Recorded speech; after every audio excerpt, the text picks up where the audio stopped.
Hi students, welcome back to our English class.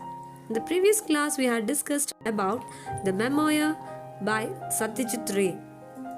He told about his Hollywood experience. He memorized the films in his childhood days and the famous animal actors Rin Tin Tin and Lassie. All the animal characters were equally treated as the human characters. Now we move to the summary of the 5th and 6th paragraph. Ray told that every animal in a Hollywood film is well trained. It is not difficult to train a horse or a dog. Then he told about trained ravens, not just one or two, but nearly 100 of ravens. It happened when Alfred Hitchcock, famous director of best suspense films in the history of cinema, decided to make a film called The Birds. The story, the birds from all over the world start attacking humans. For this film, Hitchcock needed a variety of birds, but ravens was required in largest number. So he issued a notice all over the United States. He got reply within a few days.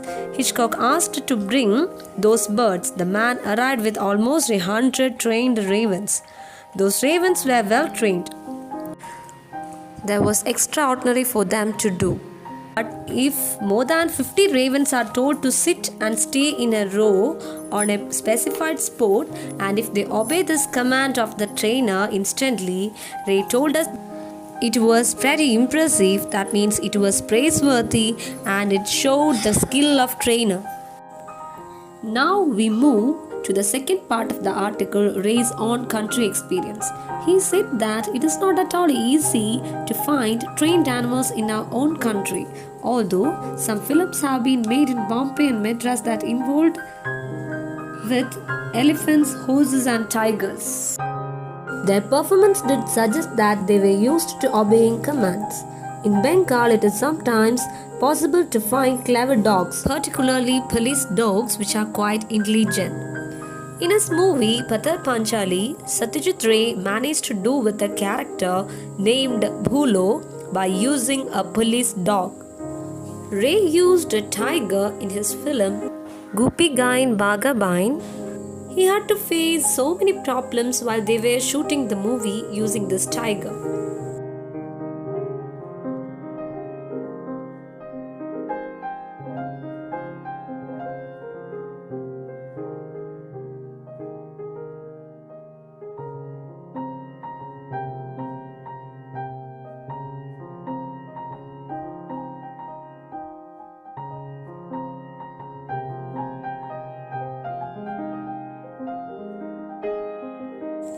In the film, Gopi, who is banished by the king, wanders in the forest, meets Baga, who is also been banished.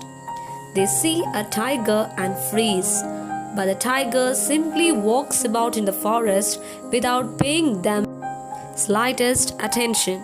For getting a tiger, Ray visited Bharat Circus, which was visiting Calcutta at the time.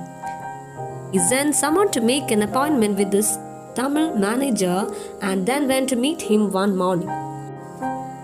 The manager heard the reason for their visit and then sent for one Mr. Thorat, a ringmaster.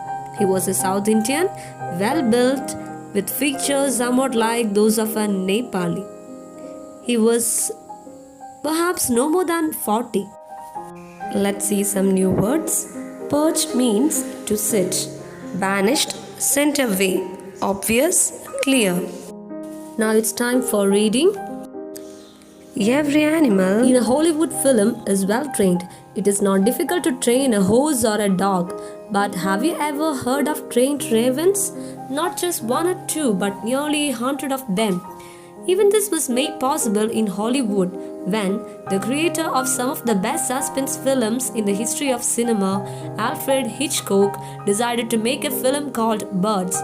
In the story, birds from all over the world start attacking humans. Hitchcock needed a variety of birds, but what was required in the largest number was ravens. Notices were placed in the press all over the United States asking people to contact the filmmaker if they knew how to get hold of trained ravens. Someone replied within a few days. He was asked to bring his birds. and he arrived with almost 100 trained ravens. Admittedly, their training had not gone very bad. This is to say, they could not do anything that might be seen as extraordinary. But if as many as 50 ravens are told to perch quietly in a row on a specified spot, and if they obey this command instantly, isn't that pretty impressive? Needless to say, in our own country, it is not at all easy to find trained animals. Although some films have been made in Bombay and Madras that involved working with elephants, horses, and tigers, their performance did suggest that they were used to obey commands. In Bengal, it is sometimes possible to find clever dogs, particularly police dogs, which are quite intelligent. If one is prepared to be patient, it is not altogether impossible to get good performance out of them, as we managed to do with Bhulo in Pather Panchali. Yet a dog might be difficult, not impossible to handle. What was one supposed to do if there was a need for a tiger in a film? We had to deal with this problem too when we are shooting Gopi Gain Bhaga Bain. In the film, Gopi, who is banished by the king wanders in the forest, meets Bhaga, who is also being banished. They see a tiger and freeze, but the tiger simply walks about in the forest without paying them the slightest attention. Having thought of the scene, I simply had to shoot it. But where were we going to find a tiger? The obvious thing to do was to look in a circus, since they were likely to have trained animals. As a matter of fact, one called Bharat Circus was visiting Calcutta at the time, holding shows in Marquess Square. We sent someone to make an appointment with its Tamil manager and then went to meet him one morning. He greeted us warmly and ordered South Indian coffee for us. The manager heard the reason for our visit, then sent one Mr. Thorat. He turned out to be the ringmaster. He too was a South Indian, very well built, with features somewhat like those of a Nepali. He was perhaps no more than 40. He showed us an old scar on his forearm which had been caused by the tiger. Students, read the text thoroughly. The rest of the article will be discussed in the next class. Thank you.